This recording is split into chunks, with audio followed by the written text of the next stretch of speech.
another episode of Love Wine, Learn Wine. We're taking you on this season through the unusual varieties, so I do have a cracker for you today.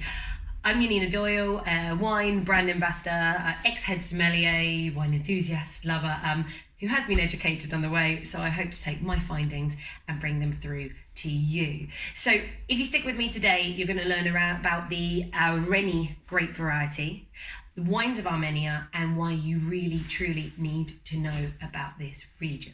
So, Armenia. For anyone who doesn't know about Armenia or even where it is on the map, imagine Georgia is above, and then slightly to the west you have Turkey. So that's where we're going today. It's a continental climate, quite cold in the winter, nice and warm in the summer. It doesn't rain too much. And most of the wine making regions are in the south of Armenia. There's a region called varieties. Varieties has got, wait for it, the oldest winery in the world.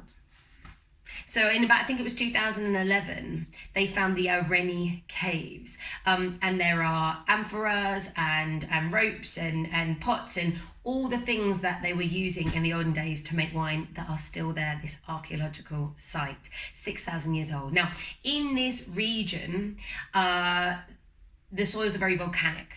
The hills are super high. Everything is planted at around 1,000 meters to 1,600 meters. So you've not only got this extra minerality because of the volcanic soils, that's what it gives. You've got the altitude giving freshness and more acidity. But this area does not have phylloxera. Now, phylloxera I've mentioned before on several other videos. Phylloxera is that evil little bug that pretty much nearly destroyed all the vineyards in the 1800s of Europe. So most vines and most wine we're drinking now is on different rootstocks to cope with this evil little bug. If you have any vine that is on its own ungrafted rootstocks, you have that potential of purer fruit, you know, that real concentrated flavor. And these vines are all on ungrafted rootstocks, so already super, super exciting. Now, the Areni grape, of course, it's indigenous to Armenia. Not many people are writing about it, but to give you an idea as a grape variety, medium-bodied, lovely good acidity, and quite soft tannins, so very, very approachable. Apparently, Jancis Robinson has wrote about this on her blogs and in her books as medium-bodied with great zip, something like that. And I would totally agree with this. Now, I discovered this winery in Wapping Wines. That I will put it on the screen here. They are starting to sell online, but you can find them in, surprise, surprise, Wapping in London. Basically, H, the owner there, showed me this wine and I basically stole it and said I had to do a wine video on it. It is so unbelievably interesting and incredible. So Zorah Winery, basically it's owned by a guy called Zorik Gharibian, hopefully I pronounced his name. He spent most of his life in Italy. He's all into fashion, but basically took Alberto Antonini, who is famous for Antinori, one of Italy's best winemakers. In fact, actually, top consultants.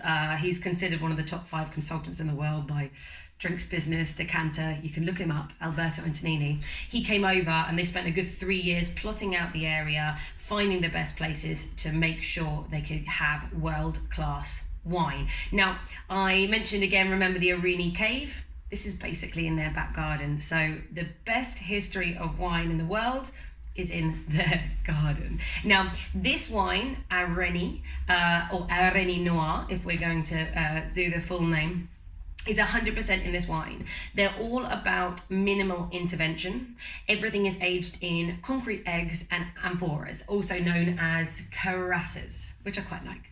Getting cuirassed. Cuirasses is what they call in Armenia the clay pots that they use, and they bury them kind of under the ground. If I can put up a picture, I shall do so to showcase how beautiful this is. Now, this wine, I think I should start pouring it now.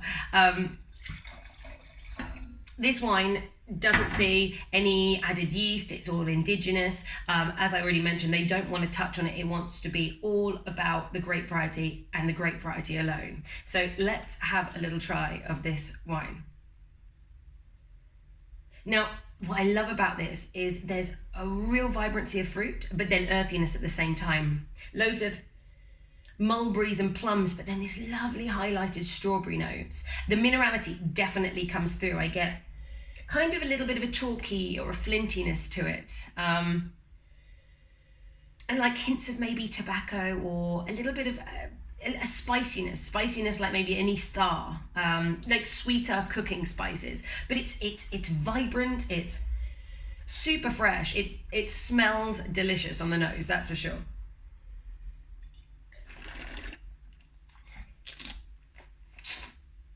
Okay, and this is exactly how Areni is supposed to be. Soft, juicy, lovely tannins just in the background, nothing powerful. It's voluptuous, it's sexy, it's smooth, it's supple. It is delicious. The whole point, Zorik the winemaker said he wants to make world-class wines, and it is true. This you can get for £30 a bottle in Wapping Wines. It is absolutely so worth it. I mean, this is a 2016. This is still young. I would love to see how it's going to age in a few years.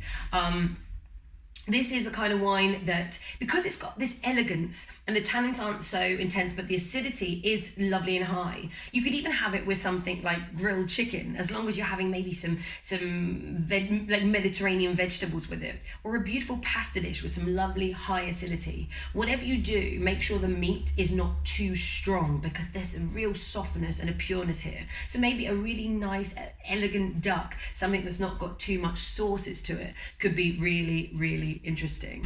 Have any of you tried Areni? Have any of you heard of this winery? Of all the wineries in Armenia, I think this is a really good one to start. They've had the most acknowledgement. In fact, in 2012, Bloomberg put them in the list of the best 10 wines of the world. Well, this wasn't the best 10, it was in the best 10 wines of the world. So this has definitely got some traction around the world. And I think it's a perfect example of showing that there are countries that we are not putting attention on that really, really deserve some.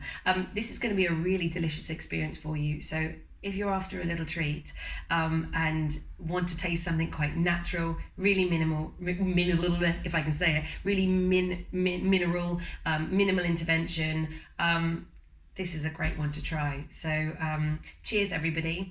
Like, share, subscribe. Have you tasted any weird, interesting varieties, something super indigenous, unique to a country? Let me know. Let me know what I should be trying and talking about. And I look forward to hearing from you again in another episode. Cheers.